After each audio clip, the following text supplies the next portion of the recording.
Attention, sir!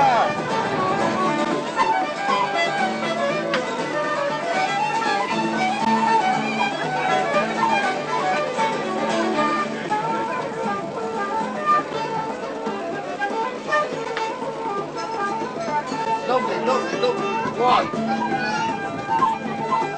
the first time in Ireland that Irish people are saying, now we can't let this kind of unthought out planning and development destroy our environment. This is meant to be Ireland's first anti-roads campaign, and there's two guys sitting around the wee fire being really paranoid in the woods about who these people were coming to see them, you know. We'll stay for a little while and see how it happens. We had a harness so we could teach them how to actually abseil and go precipice. So Jeff basically made the first, I suppose, platform for Kevin's treehouse. That was a big mistake. The first treehouse brought the media down here like a plague, and it's just grown ever since then. More people have come in. I used to come down here years ago, and I loved the trees, and I used to come down to the Glen of the Downs, and I'm disgusted about cutting them down now. They're an awful crowd. I know. Ah, that's great. You have friends everywhere. That didn't hurt so much. Let's go down on camera.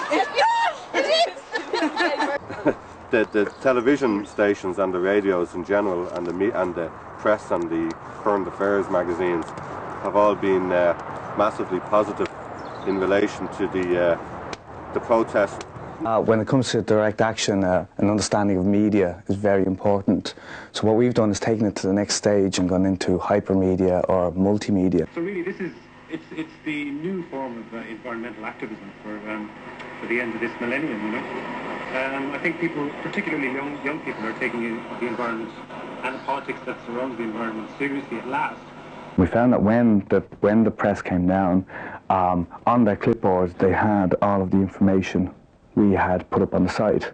That was their only source of information. So it meant from the very, very start, the agenda was set. It gave us control over the media in a very direct form. Through that method of communication, I hope we're raising the level of consciousness over all of Ireland to our own native spirituality and how these trees were once considered sacred. We got like loads of support from the people, local people, and we got connected again to the group that tried to stop this road back in the 90s. So we had a whole outside support network going on. This protest goes back to 1989 when a resident group was formed to contest the plans for the woodlands here, where there was an environmental impact assessment on the original design. There's never been a true environmental impact assessment done on the western side. Given the fact that the impacts haven't been assessed and the procedures are faulty, I've supported this protest here in the Glen as a local resident. It's a message to the local people that you know, it's not a bluff. There are a lot of committed people who are prepared to defend ancient woodlands by this form of occupation. The road's going to go from Belfast to Rosslare, which is right down the east coast of Ireland.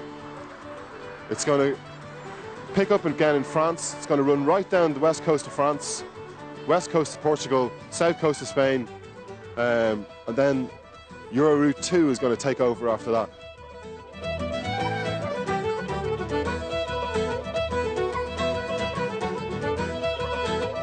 Cars are plagued with taking over this country, and we have to stop them before it's too late, before we've no more air left. And also that we've got some of the lowest percentage of forests in the whole of Europe, and we should keep what we have and plant more rather than destroy it. While we're using the media, we're not a media event. You know, we go beyond that. They were following on this vibe of, you know, internet site, eco-warriors meets, you know, cyberpunks type buzz. And yeah, it gave it that very global attitude from the start. There's heaps of trees and there's heaps of forest in Australia, but it's being logged as well as being cut down. But there's still, that's what I realised when I came over here, how little forest there is left here. And that's why it's so important to save places like the Glen.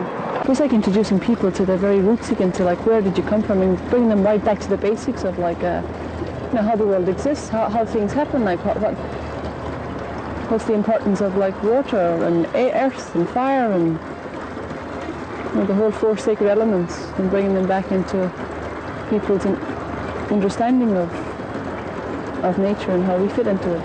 I realised that for the first time in my life, I was meeting people who were on my wavelength, who were my age.